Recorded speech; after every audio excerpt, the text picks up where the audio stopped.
Friends அனைவருக்கும் வணக்கம். நான் உங்கள் சிவா. இன்றைக்கி இந்த வீடியோவில் பார்த்தீங்கன்னா ஒரு சிஆர்ஐ ஸ்டார்டரோட இந்த வோல்டேஜ் வித் ஆம்பியர் ரெண்டும் கம்பைண்டாக வரும். இந்த மாடல் இப்போ நியூ மாடல் ஸ்டார்ட் இருக்குது. இந்த மீட்டர் பார்த்திங்கன்னா ஒரு கால் ஆம்பியர் வோல்டேஜ் எல்லாமே காட்டும். பட் ஆனால் உங்களுக்கு ஸ்டார்டர் வந்து ரன் ஆகும். அது எந்த விஷயம் கிடையாது. இது ஒரு கட்டப்காக கொடுத்துருப்பாங்க. இது பைபாஸ் பண்ணி கொடுத்துருந்தாங்க ஆல்ரெடி. நான் இப்போ எடுத்துகிட்டு வந்திருக்கேன். இது வந்து பார்த்திங்கன்னா இந்த சிடி காயில் வந்து பைபாஸ் பண்ணி கொடுத்துருப்பாங்க. அப்படி பைபாஸ் பண்ணி கொடுத்துட்டாங்கன்னா உங்களுக்கு ஸ்டார்டர் ஆன் ஆகும், ஆட்டோமேட்டிக் எல்லாமே ஒர்க் ஆகும். இதில் இந்த ஒரு ஃபங்க்ஷன் மட்டும் இதுலேருந்து கொடுத்துருந்து இந்த மீட்ரு போயிடுச்சு, டிஸ்பிளே உங்களுக்கு காட்டல, ஃபங்க்ஷன் ஆகலை அப்படின்னா இதை மட்டும் பைபாஸ் பண்ணுவாங்க. பைபாஸ் பண்ணிட்டீங்கன்னா அவங்க ஸ்டார்ட் ஆட்டோமேட்டிக் ஒர்க் ஆகும். பட் ஆனால் ஆம்ஸ் எவ்வளோ இருக்குது, வோல்டேஜ் எவ்வளோ இருக்குது, எதுவுமே பார்க்க முடியாது. அதனால தான் இப்போ இந்த கம்ப்ளைண்ட் நம்மளுக்கு வந்திருக்கு. இது வாங்க, இதை நான் ஃபால்ட்டு நான் அட்டன் பண்ண ட்ரை பண்ணேன். பட் ஆனால் அது என்னென்ன கம்பனண்ட்ஸ் போயிருந்துச்சு நான் ஒன் பை ஒன்று செக் பண்ணேன். அதில் வந்து எனக்கு எதுவும் ஃபால்ட்டு கம்பனண்ட்ஸ் போன மாதிரி தெரியல. இந்த ஸ்பேர் பார்ட்ஸுங்க. இதில் பார்த்தீங்கன்னா இந்த ஒரு கெப்பாசிட்டரு அதுவும் நல்லா தான் இருக்குது. அப்புறம் பார்த்திங்கன்னா இது ஒரு 100 ஓம் ரெசிஸ்டன்ஸு, இது நல்லா தான் இருக்குது. இது பார்த்திங்கன்னா இங்கே ஒரு ரெசிஸ்டன்ஸ் இருக்கும், எல்லாம் வோல்டேஜ் டிவைடர் ரெசிஸ்டன்ஸுங்க. இதுவும் நல்லா தான் இருக்குது. பட் அப்படியே நான் ட்ரேஸ் பண்ணிட்டு வரும்போது இந்த டையோடு கிட்ட வந்தேன். டையோடு இந்த M7 டையோடு எல்லாமே பார்த்திங்கன்னா 1 ஆம்பியர். இதுவும் நல்லா தான் இருக்குது. இதில் எந்த கம்ப்ளைண்ட் இல்லை. அடுத்து பார்த்திங்கன்னா இந்த கெப்பாசிட்டி. இந்த கெப்பாசிட்டியில் பார்த்திங்கன்னா இது 25 வோல்ட் கெப்பாசிட்டி 470 மைக்ரோஃபாரட்டுக்கு. இதுவும் நல்லா தான் இருக்குது. அப்படியே ட்ரேஸ் பண்ணிட்டு வரும்போது பார்த்திங்கன்னா 7805 ரெகுலேட்டர். இது வந்து பார்த்திங்கன்னா லோ ஆம்பியருக்கான 78L05 அப்படின்னு ஒரு கோடிங்கில் இருக்காது. இதுவும் நல்லா தான் இருக்குது. எல்லா கம்பவுண்ட்ஸும் பார்க்கும்போது எந்த டயோட்ஸ் எதுவுமே ஷார்ட்னு தெரியல. பட் அதுக்கப்புறம் பார்த்திங்கன்னா இங்கே ஒரு ஜெனர் டயோட் போட்டிருந்தாங்க. பார்த்திங்கன்னா ப்ளஸுக்கு மைனஸ் ஜெனர் டயோட் போட்டிருப்பாங்க 12 வோல்ட்டு. அதுதான் எனக்கு ஃபால்ட்டு காமிச்சிச்சு. அதுக்கப்புறம் பார்த்திங்கன்னா அது பார்த்திங்கன்னா கழட்டி வச்சுருக்கேன். இதாங்க இந்த ஜெனர் டயோடு. இந்த டயோடு பார்த்திங்கன்னா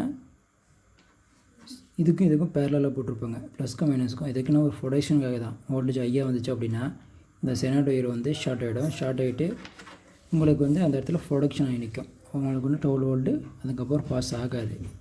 அதுக்காக ஒரு ப்ரொடக்ஷனுக்காக இந்த ஜெனர் டயோடு போடுவாங்க. இது ஃபெயிலியர். இப்போது இதை மாற்றி இது நான் ரிமூவ் பண்ணிவிட்டு செக் பண்ணதில் மேட்டு பக்கம் ஒர்க் ஆகுது, எந்த கம்ப்ளைண்ட்டும் கிடையாது. வாங்க இப்போ இந்த ஜெனர் டயோடு மாற்றிட்டு இது நம்ம எப்படி ஒர்க் ஆகுது, என்னென்ன வோல்டேஜ்லாம் காட்டுது அப்படின்ட்டு பார்க்கலாம். ஃப்ரெண்ட்ஸ் பார்த்திங்கன்னா இப்போ இந்த ப்ராப்ளம் சால்வ் பண்ணியாச்சு. பார்த்திங்கன்னா மீட்டர் காட்டுறதுப்பா 233 வோல்டேஜ். நம்ம இதில் ஆம்பியர் எதுவும் கனெக்ட் பண்ணல, லோடு கனெக்ட் பண்ணுறது தான். அந்த சிடி காயில் மூலியமாக எடுத்தோம்னா ஆம்பியர் காட்டும்.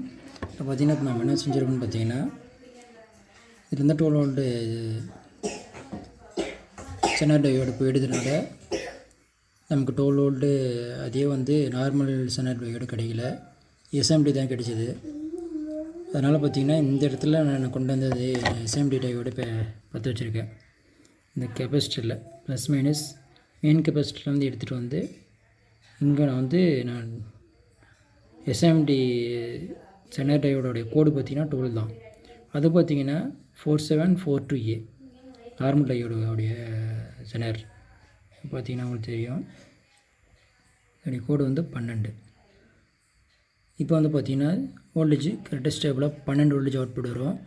ரெகுலேட்டர் எந்த பிரச்சனை இருக்காது. இந்த 12 வோல்ட் ரெகுலேட்டரு அதே வந்து நம்ம ஜெனர் டயோடு இல்லாமல் கொடுக்கும்போது பார்த்திங்கன்னா இந்த கெப்பாசிட்டிலேருந்து 40 வோல்டேஜ் அவுட்புட் வரும். 40 வோல்டேஜ் அவுட்புட்ன்றது இந்த ரெகுலேட்டர் 7805 இந்த ரெகுலேட்டர் வந்து ஃபெயிலியர் ஆகிடும், மீன்ஸ் சீக்கிரமாகவே ஃபெயிலியர் ஆகிடும் இது ஓவர் ரேட்னால. அப்படி இல்லைனா அந்த 40 வோல்டேஜை வந்து நம்ம ஸ்டேபிளாக கொண்டு வர முடியாது. அதுக்கு நீங்கள் 24 வோல்ட் ரெகுலேட்டரு, அப்படி இல்லைனா 24 வோல்ட் ரெகுலேட்டர் போட்டு அதுக்கப்புறம் 12 போட்டு அதுக்கப்புறம் 5 கொடுக்கணும். அப்படி கொடுத்தீங்கன்னா தான் முடியும். ஆனால் இந்த இருக்கிற சின்ன இந்த ஸ்பேஸில் அதெல்லாம் நமக்கு முடியாத ஒரு காரியம். அப்படின்னா சில பேர் சொல்லலாம் பக் போர்டு யூஸ் பண்ணலான்னு சொல்லலாம், அதுவும் இதில் முடியாத ஒரு காரியம். ஓகேங்களா? அதனால் ஜெனர் தான் பெட்டராக இருக்கும். அதுக்கும் எப்போவுமே ஒவ்வொரு ஸ்பேர் பார்ட்ஸுக்கும் ஒவ்வொரு வேலையும் உண்டு. அதோடைய வேலையை அது கரெக்டாக பார்த்துவோம். அதுக்கு தகுந்த மாதிரி நம்ம அது யூஸ் பண்ணுறதுக்கு சரியான ஒரு ஆப்ஷனுங்க. ஓகே ஃப்ரெண்ட்ஸ், இந்த வீடியோ பிடிச்சிருந்தால் லைக் பண்ணுங்கள், கமெண்ட் பண்ணுங்கள்.